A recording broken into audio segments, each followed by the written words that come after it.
আমার চাচা যে পুলিশ অফিসার বসে আছে, আমি বলছি এই মসজিদের কোরআন সারা জীবন মসজিদে রাখলে কোনো লাভ নাই। এই কোরআনকে পাঠাতে হবে ওসির টেবিলে।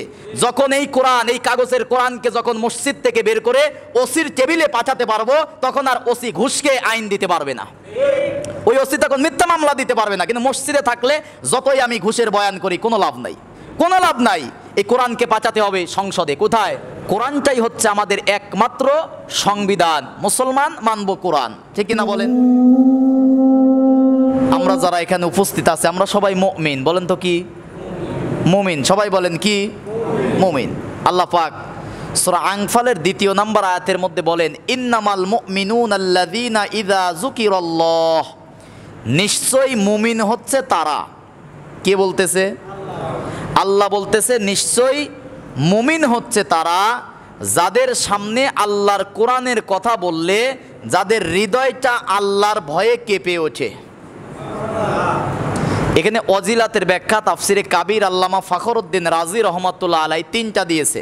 1 নম্বরে, প্রকৃত ইমানদার যারা, মুমিন যারা, এদের কোরআনের কথা শোনার সঙ্গে সঙ্গে আল্লাহর ভয়ে কোরআনের কথা শুনলে চোখ দিয়ে পানি বের হয়ে যায়।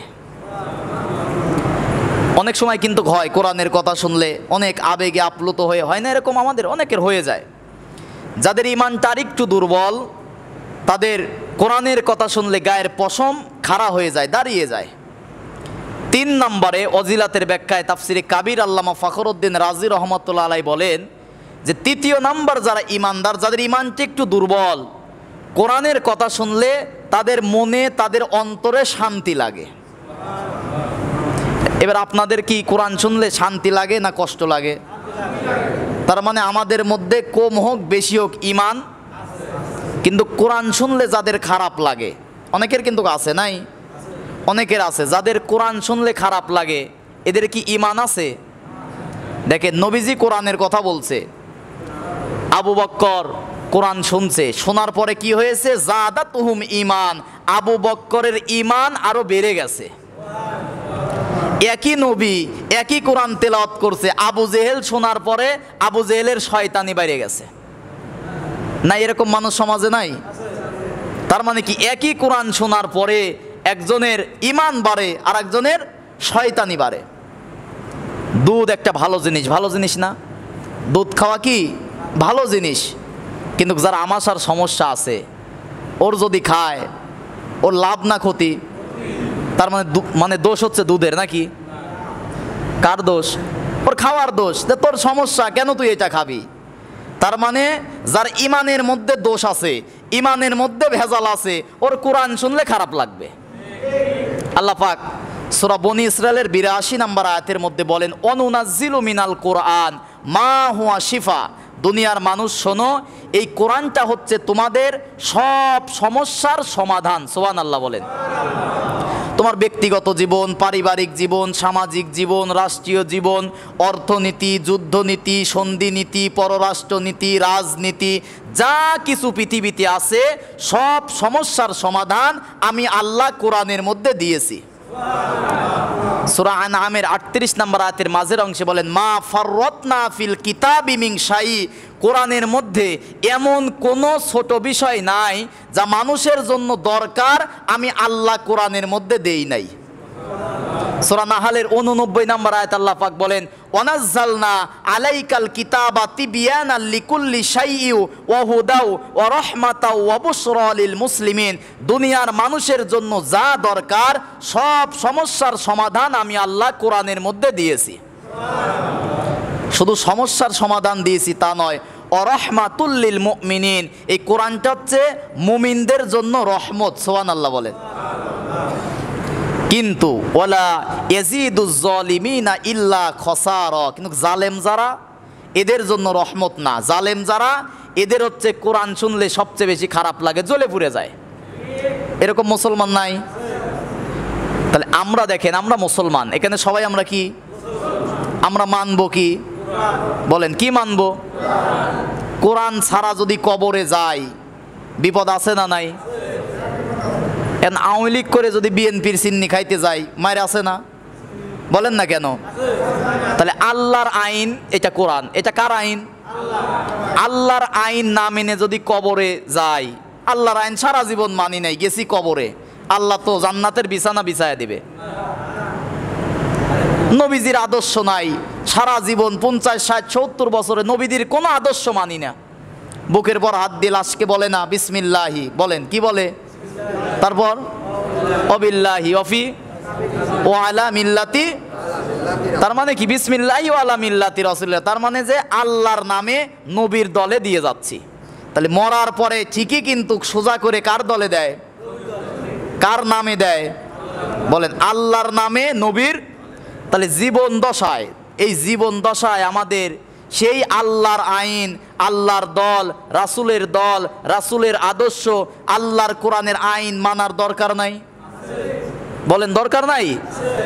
কোরআনটাই হচ্ছে আমাদের একমাত্র সংবিধান। মুসলমান মানব কোরআন, ঠিক কিনা বলেন? এই যে নামাজ পড়লাম, নামাজের মধ্যে যদি এখন কোরআন বাদ দিয়ে হাদিস পড়তাম, নামাজ কি হইতো? বা নামাজের মধ্যে যদি কোরআন বাদ দিয়ে হাদিস বাদ দিয়ে অন্য কিছু বলতাম, নামাজ কি হতো? তার মানে নামাজ পড়লাম কার হুকুমে? আল্লাহর হুকুমে আমরা নামাজ পড়লাম। এখন মসজিদ থেকে বের হয়ে যাব 10, 15, 20 মিনিট পরে, ওখানে যায় হুকুম মানবো কার? মানি কি আমরা তাই? আল্লাহর হুকুম মানি। নামাজের মধ্যে আমরা কি বলি দেখেন, ইয়্যাকা না'বুদু, সূরা ফাতিহায় বলি না ইয়্যাকা না'বুদু, মানে কি? হে আল্লাহ আমরা তোমার ইবাদত করি। সবাই ইবাদত করলাম কার? ওয়া ইয়্যাকা নাস্তাঈন, আল্লাহ তোমার কাছেই সাহায্য চাই। তাহলে আল্লাহর কাছে ওয়াদা দিয়ে আল্লাহর আইন মানার কথা বলে বাহিরে যায় যারা মানুষের আইন মানে, সে কি আর মুসলমান থাকতে পারে? নিজের ফতোয়াই তো মুনাফিক। কারণ নামাজে বলে গেলাম যে আমরা আইন মানি আল্লাহর, কিন্তু মসজিদের বাইরে যায় আইন মানি বাপের, কেউ স্বামীর, কেউ চাচার, কেউ অমুক নেতার, তমুক নেতা। নাই এরকম নেতা নাই? আমাদের নেতাকে বলেন, আমাদের নেতাকে একমাত্র নেতা, যে নেতার সাথে কোনো তুলনা আছে? কারোর তুলনা আছে? আমাদের একমাত্র নেতা মুহাম্মাদুর। আমি অনেক বলছি, এই কোরআনটা হচ্ছে একটা থিওরি। কোরআনটা কি বলেন তো? থিওরি। আর প্র্যাকটিক্যাল কোরআন হচ্ছে আমার নবী সাল্লাল্লাহু। কতদিন এই হাদিস বলছি?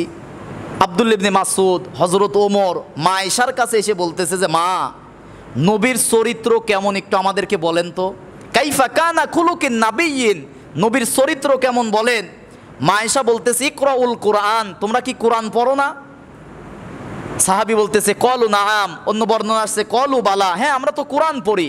মা আয়েশা বলতেছেন কোরআনের মধ্যে নবী মুহাম্মদ সাল্লাল্লাহু আলাইহি ওয়াসাল্লামের চরিত্র যেমন বর্ণনা করা হয়েছে, বাস্তবে তার চরিত্র ঠিক তেমন। সুবহানাল্লাহ। তার মানে গোটা কোরআনটাই হচ্ছে আমার নবীর চরিত্র। সুবহানাল্লাহ বলে। সূরা কলামের 4 নম্বর আয়াতে আল্লাহ বলতেছে ইন্নাকা লাআলা খুলুকিন আযীম, হে নবী আপনার চরিত্র পুত পবিত্র। সুবহানাল্লাহ বলে।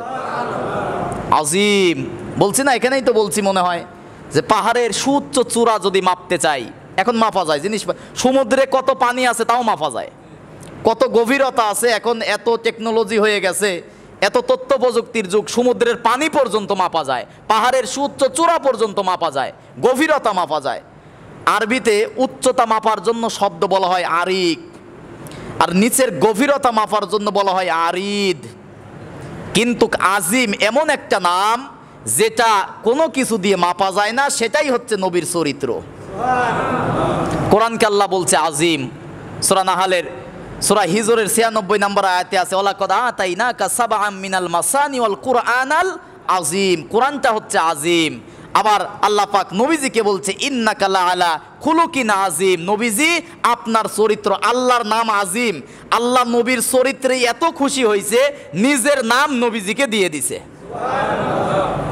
দেখেন একজন শিক্ষক যখন ছাত্রকে বেশি ভালোবাসে, তার পছন্দের, স্যারের পছন্দের কলম দিয়ে দেয় যে বাবা এই কলমটা তোরে দিলাম, ভালোবাসে দেয় না? এটা প্রিয় জিনিসটা ভালোবাসে প্রিয় মানুষকে দিয়ে দেয়। নবীর চরিত্রের ওপরে আল্লাহ নিজে খুশি হয়ে আল্লাহ বলতেছে আমার নাম যেমন আজিম, হে নবী আপনার গোটা চরিত্রটাও আজিম।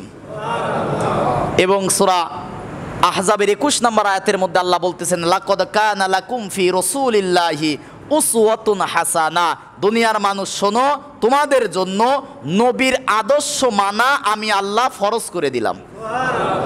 তাহলে আমাদের একমাত্র নেতা, একমাত্র আদর্শ জনাবে মুহাম্মদুর রাসূলুল্লাহ সাল্লাল্লাহু আলাইহি ওয়াসাল্লাম। তাহলে নবীর আদর্শ এক জায়গায় মানবো না সব জায়গায়? বলেন, এক জায়গায় নাকি সব জায়গায়? কি সব জায়গায় মানবো? নবীজি নামাজে নবীর আদর্শ, নবী যেভাবে রুকু করছে সেইভাবে যদি আমরা রুকু না করি নামাজ হবে? নবীজি যেভাবে সেজদা করছে, ধরেন ইশারের নামাজ পড়লাম 4 রাকাত, কয় রাকাত? নামাজ পড়া ভালো না খারাপ? সেজদা দিলে খুশি হয় কে? আল্লাহ পাক বলতেছেন অসজুদ অক্তারিব, যদি আমি আল্লাহর কাছে আসতে চাও আমাকে সেজদা দাও। সুবহানাল্লাহ বলে। তাহলে আল্লাহর কাছে যাওয়ার মাধ্যম হচ্ছে সিজদা। এখন 4 রাকাত নামাজ পড়লাম, তাহলে 4 রাকাতে কয়টা সিজদা দিছি? বলেন কয়টা দিছি?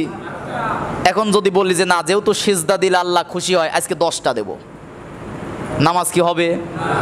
কেন হবে না? কারণ এইভাবে নবীজি নামাজ, বলেন এইভাবে নবীজি নামাজ, তার মানে নবীজি যা করছে উম্মতের জন্য সেটা করাই আবশ্যক, অতিরিক্তও করা যাবে না, কমও করা। সূরা মাইদার 3 নম্বর আয়াতের মাঝের অংশে আল্লাহ বলেন আল-ইয়াউমা আকমালতু লাকুম দীনাকুম ওয়া আতমামতু আলাইকুম নি'মাতি ওয়া রাদিতু লাকুমুল ইসলামা দীনা। এই কোরআনটা, ইসলামটাকে আমি আল্লাহ পরিপূর্ণ করে দিয়েছি। সুবহানাল্লাহ বলেন। নতুন করে আর ইসলামের মধ্যে কোনো কিছুর দরকার, আবার ইসলাম থেকে কোনো কিছু বাদ দেওয়ার দরকার। আচ্ছা, নবীজি নামাজ পড়ছে তাই আমরা নামাজ পড়ি, নবীজি রোজা করছে তাই আমরা রোজা করি, নবীজি হজ করছে তাই 5-7 লক্ষ টাকা খরচ করে হজ করি, নবীজি জাকাত দিয়েছে, আল্লাহ কোরআনে বলছে তাই আমরা জাকাত দিই, তাই না? যদি কোরআনে না বলতো, নবীজি যদি না করতো, আমরা কি করতাম? এখন বলেন যে নবীজি প্রধানমন্ত্রী ছিল না, বলেন না কেন ছিল না? মক্কায় থেকে কাফেররা চক্রান্ত করে ষড়যন্ত্র করে নবীজিকে তাড়িয়ে দিল। রাতের অন্ধকারে নবীজি মদিনায় যাওয়ার পরে 10 বছরের জন্য আল্লাহ তাকে প্রধানমন্ত্রী বানালো। এখন প্রধানমন্ত্রী হওয়ার আগ পর্যন্ত নবীজি মক্কায় মাইর খাইছে, খায় নাই? নবীজি যখন আমরা যে নামাজ পড়লাম ফ্যান দিল, নামাজ পড়লে উপরে কি চলে? নবীজি যখন নামাজ পড়ছে তখন কাফেররা কি করছে জানেন? উটের পচা নাড়ি ভুড়ি নবীর সিজদায় গেলে চাপায়া দিত। এখন তো ফ্যানে হচ্ছে না, অনেকে এসি লাগাবে, 2 দিন পরে এসি লাগাবে। তাহলে নবীর নামাজের সাথে আমার আপনার নামাজের মিল আছে? নবীজি যখন নামাজ পড়তো বলে যে দিনকাল ভালো না হুজুর, কিছু বলেন না। তো নবীর সময়ে তো দিনকাল ভালো ছিল না, এর চেয়ে বেশি খারাপ ছিল। নবীজি যখন কোরআনের কথা বলছে, নবীর ডাইনে বায়ে সামনে পিছনে কেউ ছিল না একমাত্র আল্লাহ ছাড়া। তার মানে নবীওয়ালা কাজ যখন আমরা করব, 40 বছর পর্যন্ত নবীজিকে মক্কায় বলতো আল আমিন। কি বলতো? এমনকি হিজরত করে যে রাতে নবীজি চলে গেল মদিনায়, আবু জেহেলের টাকা রাখা ছিল নবীর কাছে। আলহামদুলিল্লাহ কোন, নিজের টাকা রেখে গেছে নবীর কাছে। তার মানে নবীজিকে বিশ্বাস করতো যে আর কিছু হোক, মুহাম্মাদের কাছে যদি টাকা রাখি আমানতের খেয়ানত হবে না। যে আবু জেহেল মারার জন্য আসছে তার টাকা কার কাছে? নবীর কাছে। আল্লাহ আমিন, বিশ্বাসী ছিল, as-সাদিক, সত্যবাদী ছিল। কিন্তু ওই নবীজি যখন কোরআনের সত্য কথা বলল, সর্বপ্রথম তারাই তখন কিন্তু তাকে মারার চক্রান্ত করলো। মজার ঘটনা, এই হিজরতের রাতে আলী রাদিয়াল্লাহু তাআলা আনহুকে বলতেছে, আলী আমি তো চলে যাচ্ছি মদিনায়, দেখা 3 দিন পরে তোমার সাথে দেখা হবে, আমি এখান থেকে উঠে চলে যাচ্ছি, তুমি আমার এই চাদরের তলে কম্বলের তলে ঘুমিয়ে যাও। নবীজি হিজরতের ঘটনা সবাই জানি, নবীজি বের হয়ে চলে গেলেন, দোয়া করলেন অকর রব্বি আদখিলনি, আল্লাহ সম্মানের সাথে আমাকে এখান থেকে মক্কায় থেকে বের করো, সম্মানের সাথে মদিনায় প্রবেশ করো। আল্লাহ মদিনায় প্রবেশ করানোর পরে আমাকে একটা রাষ্ট্রীয় পাওয়ার, রাষ্ট্রীয় ক্ষমতা দাও। দোয়া করতেছে কে? বলেন না কেন, কে? তাহলে রাষ্ট্রীয় ক্ষমতায় নবীজি যাওয়ার জন্য দোয়া করছে, আর আমরা এখন বলি না না হুজুর রাজনীতি করা যাবে না। এরকম মুসলমান নাই? রাজনীতি না করলে ইউসুফ নবী কি ছিল? বাদশা ছিল। জোলেখার খপ্পরে পড়ে চলে গেল জেলখানায়, সেখান থেকে আল্লাহ পাক বের করে কি বানাইছিল? বাদশা, প্রধানমন্ত্রী। তে প্রধানমন্ত্রী হয় মসজিদে থাকলে, কোথায় থাকা লাগে? প্রধানমন্ত্রী আর সংসদে যাওয়া লাগবে। তাহলে সংসদে যদি আলেম ওলামা না যায়, এই কোরআন যদি না যায়, সমাজ থেকে কি খারাপ কাজ বন্ধ করা যাবে? মদ গাঁজা বন্ধ করা যাবে? দুর্নীতি বন্ধ করা যাবে? আমার চাচা যে পুলিশ অফিসার বসে আছে, আমি বলছি এই মসজিদের কোরআন সারা জীবন মসজিদে রাখলে কোনো লাভ নাই। এই কোরআনকে পাঠাতে হবে ওসির টেবিলে। যখন এই কোরআন, এই কাগজের কোরআনকে যখন মসজিদ থেকে বের করে ওসির টেবিলে পাঠাতে পারবো, তখন আর ওসি ঘুষকে আইন দিতে পারবে না। ওই ওসি তখন মিথ্যা মামলা দিতে পারবে না। কিন্তু মসজিদে থাকলে যতই আমি ঘুষের বয়ান করি কোনো লাভ নাই, কোনো লাভ নাই। এই কোরআনকে পাঠাতে হবে সংসদে। কোথায়? আর এই কোরআন দিয়েছে কে বলেন তো? ইসলামের মালিক কে? ইসলামের বিজয় কিন্তু হবেই, এতে কি আপনাদের কারো মনে কোনো সন্দেহ আছে?